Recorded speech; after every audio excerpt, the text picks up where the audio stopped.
Good morning. എല്ലാവർക്കും സുഖമാണോ?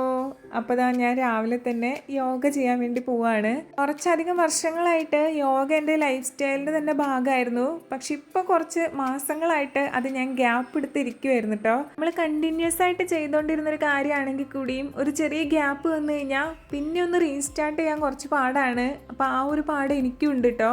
ഇപ്പോൾ കറൻ്റ്ലി എൻ്റെ ചെറുവിരൽ ഒടിഞ്ഞിരിക്കുന്നതുകൊണ്ട് തന്നെ എനിക്കിങ്ങനെ സൂര്യ നമസ്കാരം അല്ലെങ്കിൽ സ്ട്രെച്ചസ് പോലെയുള്ള കാര്യങ്ങളൊന്നും ചെയ്യാൻ പറ്റില്ല.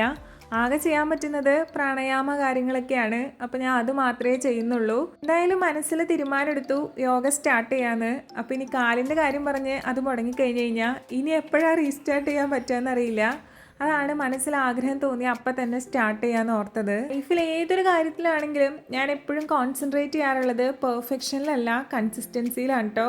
അപ്പോൾ കൺസിസ്റ്റൻ്റായിട്ട് ചെയ്യാൻ പറ്റുവാണെങ്കിൽ അത് നല്ലതാണല്ലോ. ഈ സമയം യോഗയ്ക്ക് വേണ്ടി മാറ്റി വയ്ക്കുക എന്നുള്ളൊരു മൈൻഡ് സെറ്റ് കൊടുത്തു കഴിഞ്ഞാൽ പിന്നെ എല്ലാ ദിവസവും ആ സമയമാകുമ്പോൾ കണ്ടിന്യൂ ചെയ്ത് പൊക്കോളൂ കേട്ടോ.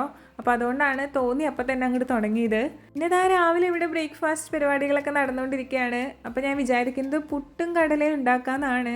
ട്രിവാൻഡ്രത്തെ വീട്ടിൽ ഞാനും സച്ചിവും മാത്രമേ ഉള്ളൂ എന്ന് കുറേ പേര് ചോദിക്കുന്നുണ്ടായിരുന്നു. എല്ലാ പാരൻസും കൂടെ ഉണ്ട് കേട്ടോ. പാരറ്റീവ്ലി ബ്രേക്ക്ഫാസ്റ്റിൽ പുട്ടുണ്ടാക്കാൻ നല്ല സിമ്പിളാണല്ലോ. അപ്പോൾ പെട്ടെന്ന് കാര്യം കഴിഞ്ഞു. നമ്മളിവിടെ എല്ലാവരും കൂടെ കേട്ടോ കുക്ക് ചെയ്യാറുള്ളത്. ചില ദിവസങ്ങളിൽ ഞാനാണ് ആദ്യം എഴുന്നേറ്റ് വരുന്നെങ്കിൽ ഞാൻ ഉണ്ടാക്കും, അല്ല പാരൻസ് ആണെങ്കിൽ അവരുണ്ടാക്കും. ഇന്നത്തെ ബ്രേക്ക്ഫാസ്റ്റിൻ്റെ കാര്യം സച്ചു ഓൾറെഡി ഇന്നലെ പറഞ്ഞിട്ടുണ്ടായിരുന്നു, നമുക്ക് പുട്ടും കടല ഉണ്ടാക്കിയാലോ എന്ന്. അപ്പോൾ അതുകൊണ്ടാണ് പുട്ടും കടലയാക്കിയത്. അല്ലെങ്കിൽ ഇവിടെ സ്ഥിരം ദോശയാണ്. ഇത്രയൊക്കെ ഉള്ളൂ എൻ്റെ മോർണിംഗ് വിശേഷങ്ങൾ.